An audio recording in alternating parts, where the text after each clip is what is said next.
కాంగ్రెస్ సర్కారు వచ్చిన తర్వాత ఆర్టీసీ గురించి అసలు ప్రస్తావననే లేదు. వాటి గురించి మాట్లాడే పాపాన పోలేదు ఈ కాంగ్రెస్ వాళ్ళు. ఇగో డోలాయమానం ఆర్టీసీ విలీనం, ఊసే ఎత్తని కాంగ్రెస్ సర్కారు, ఉద్యోగుల్లో అసహనం.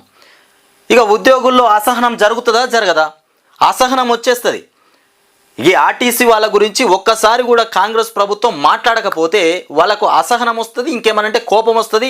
ఈ ధర్నాలు రాస్తారోకలు ఎట్లయితాయి అంటే ఇట్లా ఈ రకంగా చేస్తేనే రోడ్ల మీద బైఠాయించి ధర్నాలు రాస్తారోకలు చేస్తూ ఉంటారు.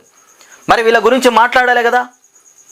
ఈ ఉచిత బస్సు ప్రయాణం పెంచినప్పటి నుండి ఆటోల బతుకులు కూడా మొత్తం సర్వనాశనం అయిపోతున్నాయి, రోడ్డు మీద పడిపోయినాయి వాళ్ళ బతుకులు కూడా. ఇక బీఆర్ఎస్ హయాంలోనే 90% పూర్తయినటువంటి ప్రక్రియ, అధికారంలోకి వచ్చి 5 నెలలైనా పట్టింపు లేని కాంగ్రెస్ ఇక ప్రక్రియ ప్రారంభం నుంచి వందల్లో ఉద్యోగాలు విరమణలు చేస్తున్నారట. అధికారంలోకి వచ్చి 5 నెలలైనా పట్టింపు లేని కాంగ్రెస్. ఈ ఆర్టీసీల గురించి 5 నెలలైంది కాంగ్రెస్ వచ్చి అధికారంలోకి వచ్చి ఒకసారి కూడా ఈ ఆర్టీసీ వాళ్ళ గురించి ఇంతవరకు మాట్లాడలే. ఇక రిటైర్మెంట్ ప్రయోజనాలు కోల్పోతున్నటువంటి ఆర్టీసీ సిబ్బంది, కొంతమంది రిటైర్మెంట్ ప్రయోజనాలు కూడా కోల్పోతున్నారట. ఇక కాంగ్రెస్ సర్కారు ఆర్టీసీ విలీన ప్రక్రియను మూలన పడేసింది. 5.5 నెలలు దాటినా ఈ అంశం పైన నోరే మెదపడం లేదు. ఇక మహిళలకు మహాలక్ష్మి ఉచిత ప్రయాణం అమలు చేస్తున్నామంటూ గొప్పలు చెప్పుకుంటున్నటువంటి ప్రభుత్వం తమ సమస్యలు ఇక ప్రయోజనాలను మాత్రం పట్టించుకోవడం లేదని ఆర్టీసీ ఉద్యోగులు సిబ్బంది అసహనంతో ఇక రగిలిపోతున్నారు. గత బీఆర్ఎస్ ప్రభుత్వం హయాంలోనే 90% పూర్తయినటువంటి ఆర్టీసీ ఉద్యోగుల విలీన ప్రక్రియను ప్రభుత్వంలో విలీనం చేస్తానని చెప్పినారు వీళ్ళ ఆర్టీసీని. ఇంతవరకు అది ఏది చేయలే. 90% పూర్తి అయిపోయింది. ఏది మన కేసీఆర్ ఉన్నప్పుడు 90% పూర్తి అయిపోయింది ఈ విలీన ప్రక్రియ. ఇప్పుడు దాని గురించి ఇక మొత్తం మాట కూడా లేదు. ఇప్పుడు కాంగ్రెస్ వాళ్ళు వచ్చిన తర్వాత దాని గురించి మాట కూడా మాట్లాడతలేరు. మరి ఇక వాళ్ళ బతుకులు ఎట్లా కావాలి? వాళ్ళు ఎక్కడికి పోవాలి? ఇది పరిస్థితి. ఆర్టీసీల బతుకులు ఇక ఇట్లా ఉన్నాయి. కాంగ్రెస్ ప్రభుత్వం ఏమాత్రం పట్టించుకోవడం లేదు. ఇక విలీన ప్రక్రియకు గత ప్రభుత్వం నిర్ణయించినటువంటి ఉన్నత స్థాయి అధికారుల కమిటీ నివేదిక ఆధారంగా విధి విధానాలను ఇక ప్రస్తుత ప్రభుత్వ ఖరారు చేయాల్సి ఉన్నది. ఆర్టీసీ విలీన ప్రక్రియ ఇక పూర్తయితే సంస్థపై జీతాల భారం పూర్తిగా తొలగనున్నది. కేవలం ప్రభుత్వ ఖజానాపై భారం పడుతుందనేటువంటి ఉద్దేశంతోనే ఈ ప్రక్రియను పక్కకు ఇక పెట్టిందనేటువంటి విమర్శలు కూడా వినిపిస్తున్నాయి. ఇక ఇది ఆర్టీసీని విలీనం చేస్తే, ప్రభుత్వంలో విలీనం చేస్తే ఏమవుతుంది? ప్రభుత్వానికి భారం అయిపోతుంది. అందుకోసమే ఈ ఆర్టీసీ విలీనాన్ని పక్కన పెట్టిరట. ప్రస్తుత ప్రభుత్వ ఖరారు చేయాల్సి ఉన్నది. ఇక దీన్ని పక్కన పెట్టి పాడేసిరు. ఇంకేంది? ఇక ఈ తరుణంలో ఆర్టీసీ ఉద్యోగుల జీతాల భారాన్ని తలకెత్తుకోవడం ఎందుకన్నటువంటి ఉద్దేశంతో దాన్ని పక్కన పెట్టిందన్నటువంటి చర్చ సాగుతున్నది. సంస్థ విలీన ప్రక్రియ అంశాన్ని ఎన్నిసార్లు ప్రభుత్వం దృష్టికి తీసుకెళ్లినా స్పందన కరువైందని కూడా ఆర్టీసీ ఉద్యోగ సంఘాలు వాపోతున్నాయి. ఇకపోతే ప్రయోజనాలు కోల్పోతున్నటువంటి వందలాది మంది ఉద్యోగులు, ఇక దీని విషయంలో ప్రయోజనాలు మొత్తం కోల్పోతురట వందలాది మంది ఉద్యోగులు. ఆర్టీసీ విలీనమైతేనే సంస్థ ఉద్యోగులు పీఆర్సీ పరిధిలోకి వస్తారు. ఇక జీతాలు కూడా కాస్త అటు ఇటుగా ప్రభుత్వ ఉద్యోగుల అందరికీ చేరుతాయి. అయితే విలీన ప్రక్రియ కాలయాపన జరిగే కొద్దీ పదవి విరమణ ఇక పొందేటువంటి ఆర్టీసీ ఉద్యోగులు ఆ ప్రయోజనాలకు దూరం అవుతున్నారు. ఇక ప్రక్రియ పూర్తయిన తర్వాత నుంచి ఇప్పటి వరకు 1800 మంది ఉద్యోగ విరమణ పొందారు.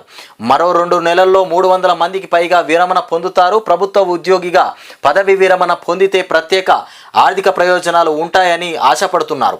వారి ఆశలను కాంగ్రెస్ సర్కారు నీరుగారుస్తున్నది. ఇక ప్రభుత్వం తీరు పట్ల ఆర్టీసీ ఉద్యోగుల్లో రోజు రోజుకు ఆగ్రహం పెరుగుతున్నది. ఇక ఆర్టీసీ ఊదినటువంటి కేసీఆర్, ఆర్టీసీకి ఊదినటువంటి కేసీఆర్ తీవ్ర ఆర్థిక నష్టాలతో కష్ట నష్టాలతో దివాలా దిశలో ఉన్నటువంటి ఆర్టీసీని 2023 ఆగస్టులో ప్రభుత్వంలో విలీనం చేసి ఆనాటి సీఎం కేసీఆర్ సంస్థకు ఊపిరి లూదారు. ఇక సెప్టెంబర్ మొదటి వారంలో మొత్తానికి బిల్లు పైన గవర్నర్ ఆమోద ముద్ర వేయడంతో గత బీఆర్ఎస్ సర్కారు ప్రభుత్వం ఇక గెజెట్ నోటిఫికేషన్ జారీ చేసింది. ఆర్టీసీ ఉద్యోగులు ప్రభుత్వ ఉద్యోగులుగా మారినట్టు కూడా అయింది. దీంతో దాదాపు 43,373 మందికి ఉద్యోగ భద్రత దొరికినట్లయింది. ఈ ప్రక్రియను పూర్తి చేస్తే సంస్థలోని ఉద్యోగులకు పెన్షన్ సదుపాయం సైతం లభించనున్నది. ఇక ఆర్టీసీ ఉద్యోగులుగా ఉన్నటువంటి సిబ్బంది మొత్తం రాష్ట్ర ప్రజా రవాణా శాఖ ఉద్యోగులుగా మారుతారు. మొత్తానికి ఆర్టీసీ ఉద్యోగులుగా ఉన్నటువంటి సిబ్బంది మొత్తం రాష్ట్ర ప్రజా రవాణా శాఖ ఉద్యోగులుగా మారుతారని చెప్తున్నటువంటి అంశం. ఇక కాంగ్రెస్ సర్కారు నిర్లక్ష్యం, అసెంబ్లీ ఎన్నికల కోడ్ అమల్లోకి రావడంతో ఇక బీఆర్ఎస్ ప్రభుత్వ హయాంలో చేపట్టిన ఆర్టీసీ విలీన ప్రక్రియ నిలిచింది. డిసెంబర్లో జరిగిన ఎన్నికల్లో కాంగ్రెస్ పార్టీ అధికారంలోకి వచ్చింది. ఇక అప్పటికే 90% పూర్తయినటువంటి విలీన ప్రక్రియ పైన కాంగ్రెస్ ప్రభుత్వం కనీసము ఊసెత్తకపోవడంతో ఆర్టీసీ కార్మికులు అసహనం వ్యక్తం చేస్తున్నారు. ఇక విధి విధానాల రూపకల్పనకు ఏర్పాటు చేసినటువంటి కమిటీలోని చాలామంది ఐఏఎస్ అధికారులు ఆయా స్థానాల నుంచి బదిలీ అయ్యారు. ఇక ప్రభుత్వం మారడంతో కొత్త కమిటీని ఏర్పాటు చేయాల్సినటువంటి అవసరం ఉంది. కానీ ప్రభుత్వం ఆ దిశగా ఆలోచించడమే లేదనేటువంటి ఆర్టీసీ కార్మికులు మండిపడుతున్నారు. ఇక ప్రభుత్వ ఉద్యోగులతో సమానంగా పే స్కేల్ ఇకపోతే ప్రభుత్వంలో విలీనం పూర్తయితే ప్రభుత్వ ఉద్యోగుల పిఆర్సీ ప్రకారం స్కేలును వర్తింపజేసే అవకాశం ఉన్నది. ఆర్టీసీలోని శ్రామిక్, ఇక అటెండర్, ఇక డ్రైవర్, కండక్టర్ మొదలుకొని మేనేజర్, ఇక ఎగ్జిక్యూటివ్ డైరెక్టర్, ఇక ఇలా సంస్థలోని అన్ని పోస్టులను ప్రభుత్వంలోని తత్సమాన పోస్టుల్లోకి మారుస్తారు. ఇక సిబ్బంది ఆర్టీసీలో చేరినటువంటి సంవత్సరం ఇక ఆధారంగా పెన్షన్ విధి విధానాలు కూడా, పెన్షన్కు సంబంధించినటువంటి విధానాలు కూడా ఉండబోతాయట. ఇక ఇట్లా విలీనం చేస్తే ఆర్టీసీ కార్మికులను మోసగించడమే ఇక 1000 కళ్ళతో ఎదురు చూస్తున్నాం. 1000 కళ్ళతోనే ఎదురు చూస్తున్నారు ఆర్టీసీ వాళ్ళు. మొత్తానికి కాంగ్రెస్ వచ్చిన తర్వాత ఈ మోసగించే ప్రయత్నం చేస్తుంది ఆర్టీసీలను. మరి ఆర్టీసీల బతుకులు రోడ్డు మీద పడేస్తుందా? ఇప్పటికే ఆటో వాళ్ళ బతుకులను రోడ్డు మీద పడేసింది కాంగ్రెస్ ప్రభుత్వం. ఇప్పుడు ఆర్టీసీ వాళ్ళను కూడా రోడ్డు మీద పడేస్తుందా? మరి ఏం చేస్తుందో చూడ